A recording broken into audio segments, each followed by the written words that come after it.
فارغ ماشوم سره دریو کسانو په زبردستۍ باندې راول جنسي زیاتی کړی، بیا بعد د هغې نه قتل کړی. مینوالو دا څنګه قتل کړی دی او په کومه طریقه باندې دې دریو کسانو باندې دغه 14 کلن ماشوم بوتلی او په کومه طریقه یې ورسره غلط کار کړی او اخر بیا یې ولې قتل کړی، ټول معلومات زه تاسو ته په دې ویډیو کې درکوم. زموږ دا ویډیو د سره تر اخره پورې وګورئ، تاسو ته پوره معلومات در ورسېږي. د دې معلومات نه مخکې زه تاسو ته د یادګي نه وکړم، تاسو که چېرې زموږ په دې چینل کې نوي وئ، چینل هم نوي سبسکرایب کړئ، مهرباني وکړئ تاسو زموږ عمده سوپر کلیک چینل د سره سبسکرایب کړئ، خوا کې سره د ټلۍ نشان ووهئ چې هر یوه نوي معلوماتي ویډیو تاسو ته په اسانۍ باندې در ورسېږي. مینوالو دا واقعه په شیخپور کې مخې ته راغلې ده. زمیندار سړي زوی و چې نوم یې فرید و، په 5م کلاس کې سبق ویلي او عمر 14 کاله و چې دغه دریو کسانو ورسره په زبردستۍ باندې راول غلط کار کړی دی. راول غلط کار ورسره داود کړی دی. بعد د هغې نه بعد بیا ورسره شیخ خلک، 3م نمبر خلک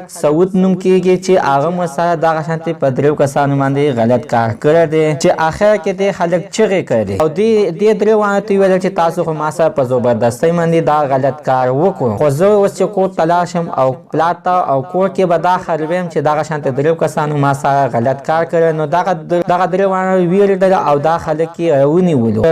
نو دې خلک چغې کړی د ماشوم چغې کړی، یو ورته په خوله باندې لاس کېښود، بل په کینچۍ باندې ووهلو او ماشوم یې ډېر سخت بې دردۍ سره قتل کړ. دا څه ظالمان دی، راولې ورسره جنسي زیاتی وکړو، بیا یې بعد د هغې نه یې قتل کړی دی. خو مینوالو اوس د فرید د پلار وینا ده ویلي دي چې زه انصاف غواړم، ځکه چې تر اوسه پورې ما ته انصاف لا نه دی میلاو شوی. ما ته به هله انصاف میلاو شي چې دغه قاتلان ته دې پانسي ورکړل شي. مینوالو قاتلان پولیسو نیولي دي، د فرید پلار عمده وینا کوي چې دا قاتلان دې سریعان پانسي کړل شي، کو چېرې دا پانسي نه کړل نو سبا بل قسم راپاڅېدلی شي او دغه شانتې غلط کار کولی شي. مینوالو د خپلو ماشومانو خیر ساتئ، ځکه چې ورسته ورځ دغه شانتې بېخایي کارونه کېږي. عزتمند د دې په اړه باندې ستاسو څه خیر ده چې دې ته د اخر کومه سزا ورکړل شي. مینوالو زموږ د سره نننۍ معلومات ته د دې ځای پورې د نوي معلوماتو لپاره د زموږ عمده چینل د سره سبسکرایب کړئ، خوا کې سره د ټلۍ نشان ووهئ چې هر یوه نوي معلوماتي ویډیو تاسو ته په اسانۍ باندې در ورسېږي.